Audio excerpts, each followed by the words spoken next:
Bollywood actress Mouni Roy अपने glamorous अंदाज और फैशन स्टाइल को लेकर हमेशा सुर्खियों में छाई रहती हैं।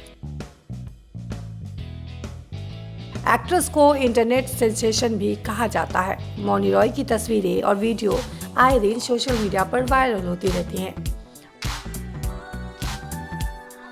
मौनी रॉय सोशल मीडिया पर काफी एक्टिव रहती हैं और अपने बिजी शेड्यूल के बीच सोशल मीडिया के लिए टाइम निकालना नहीं भूलती।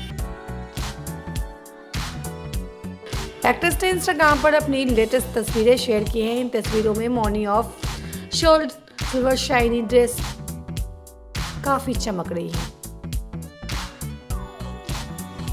इस फोटो में मौनी रॉय खूबसूरत ड्रेस में अपने परफेक्ट फिगर को शो करती हुई भला की खूबसूरत लग रही हैं। मौनी का ये खूबसूरत और ग्लैमरस अंदाज उनके फैंस को काफी पसंद आ रहा है। वजह यह है कि कुछ ही देर पहले शेयर की गई एक्ट्रेस की ये तस्वीरें इंटरनेट पर खूब वायरल हो रही हैं।